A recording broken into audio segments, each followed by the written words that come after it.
Welcome to the Back on Track Achieving Healthy Weight Loss podcast. I'm your host, Dr. Alicia Shelly. Now, studies have shown that chronic stress can lead to weight gain, which can then lead to further stress because you're stressed about your weight. Needless to say, this creates a vicious cycle. And today, we're going to be discussing strategies for breaking through the burnout and overwhelm. And today, I have expert Dr. Nicole Perrott. She has over 15 years of clinical experience as a board-certified internal medicine physician, and now a certified life coach, a mother, and committed to assisting women physicians and women in the medical field to overcome burnout and take back control of their lives. Welcome to the podcast, Dr. Perrott. We're so excited to have you. Thank you so much, Dr. Shelly. I'm so excited to be here to share with you and your community. Yes. Well, before we get started, please tell us a little bit more about yourself and how you got into the space. Well, I am internal medicine, and I went to school in Grenada, St. George's University, did my training at MCP Hahnemann in internal medicine. I then went into hospital medicine because it was more exciting than outpatient medicine. I didn't like the day-to-day grind of outpatient medicine, and so I became a hospitalist, and I did that for the bulk of my career. Because it's high pace, it's high intensity, high acuity, that means that at some point in time, you could potentially experience burnout, which is what happened to me. I was involved in many different projects, quality projects, committees, leadership as a chief director. And on top of that, when you add a patient care and then add a family, it all adds up eventually because you keep adding rocks and stones to the bag and you're still climbing and you expect to go at the same place without changing anything. That is pretty much what I did. And so I found myself burnt out. Yes. Perfect analogy. I'm sorry. Please. Yeah, perfect. That's exactly what it was. You're trying to climb, then you're just adding those rocks and stones to the bag. It doesn't exactly give you that freedom to move as you want to. So you have to make adjustments. That's what it boils down to. And that is where coaching came up because I burnt flat out and I had to make a change because I realized I couldn't continue. The other thing that also precipitated the burnout was having a family, because that carries additional responsibilities on top of what I'd already mentioned. And as it turns out, my son also required additional medical care because he has special needs. As a result, I was stretching myself very thin, burnt out, and I said, totally flat, totally overwhelmed, stressed out, everything, and couldn't go forward, couldn't think straight. Everything was very hard to do because you're tired, you're overwhelmed, you're exhausted, you're not able to sleep, you're every little thing makes you irritable. You find that you don't want to do things because you're disconnected and you're like, why is this so hard?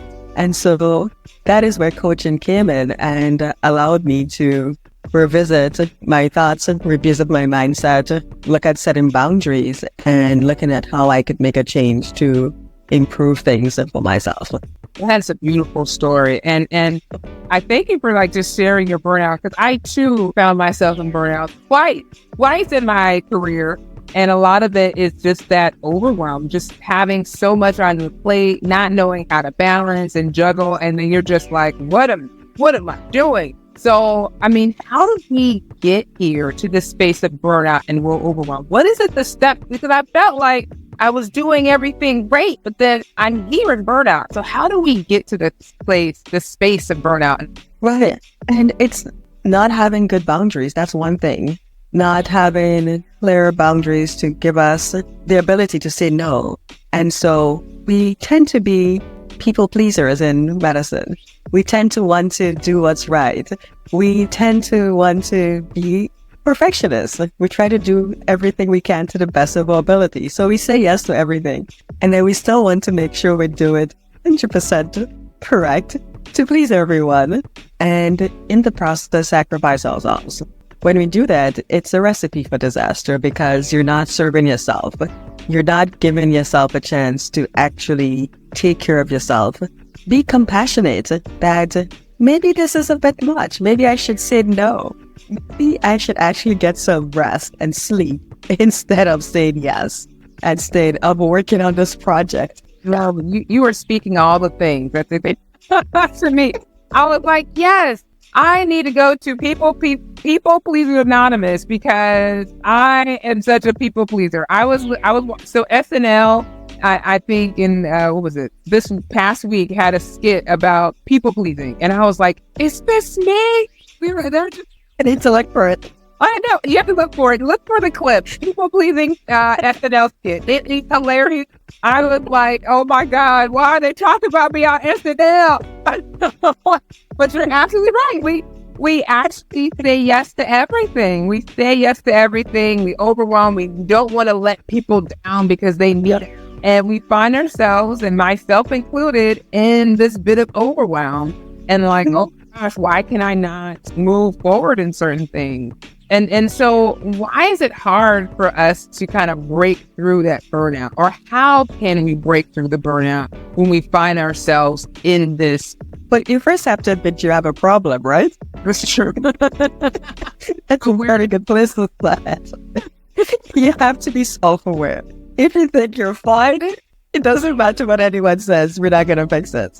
But you have to recognize that there is a problem. And once you recognize that there's a problem, you're self-aware, then you're definitely on the road to getting it fixed.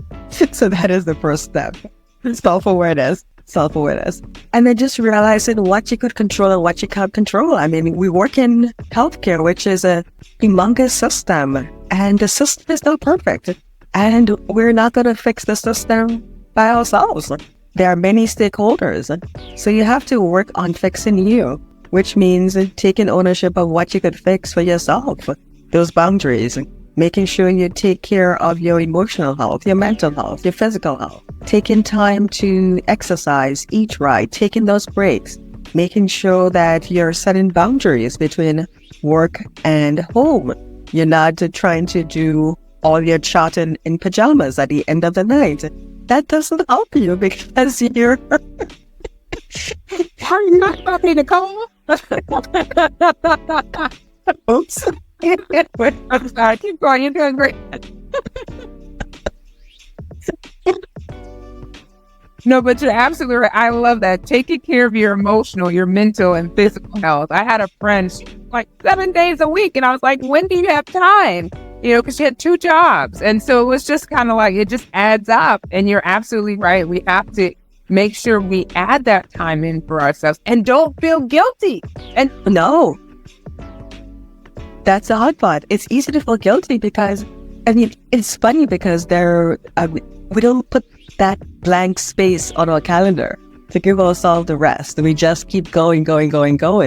And we don't give ourselves the chance to recover and just say, okay, this is it. I'm done. I'm blocking everything. I'm turning the phone off. I'm not scrolling on social media. I'm going to bed. I'm not going to work on any more projects. I am calling it quits. I'm just going to relax.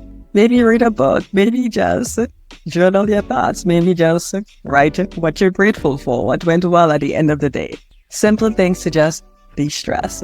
Spend 5-10 minutes meditating at the end of the night and just calm the nervous system, because we're walking around with these overstimulated nervous systems that are we are yeah.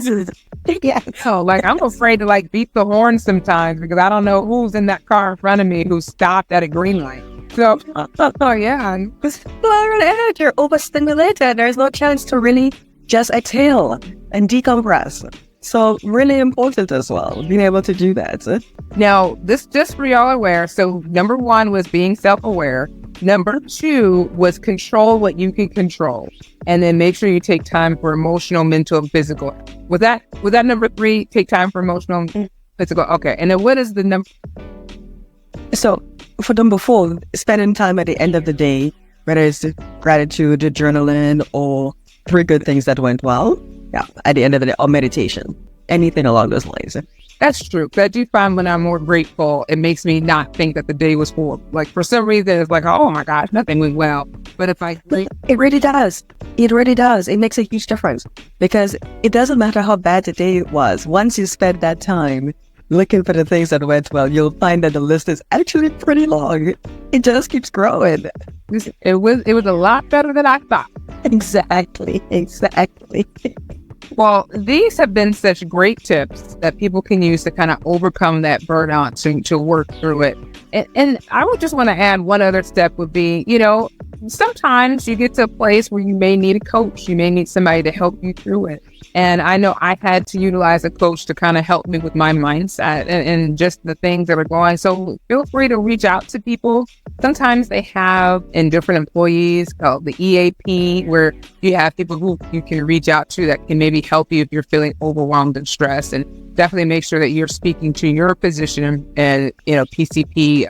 So you're not alone. And there's help. Yes. Now, any last minute tips, any last minute suggestions that you have for maybe somebody who's experiencing?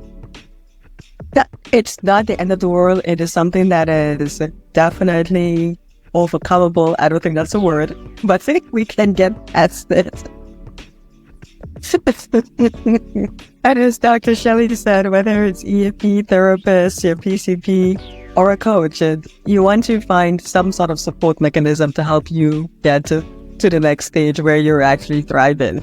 And I'm also someone who works with other physicians and persons, women in healthcare. So happy to help them with burnout, help them work through overwhelm and navigating what that looks like when you're stressed, overwhelmed, and burnt out to get to the other side where you're thriving, where you're enjoying life and you have flexibility of your time and you're enjoying the time with your friends and family. Amazing. Now, if somebody wants to connect with you, how do they connect with you? So they can reach me on LinkedIn or my website, and that'll be www.mind-eu.io. And so that'll be in the notes for you to reach out. Happy to chat and help as I can. Well, thank you so very much, Dr. Perrott, for coming today and just sharing with us strategies to overcome that stress and burnout. Thank you all for joining us as well on the Back on Track Achieving Healthy Weight Loss podcast. If you like this episode, please share it with others, like it and subscribe, and don't forget to leave a 5-star review. All right, and we'll see you all next time. Have a great day.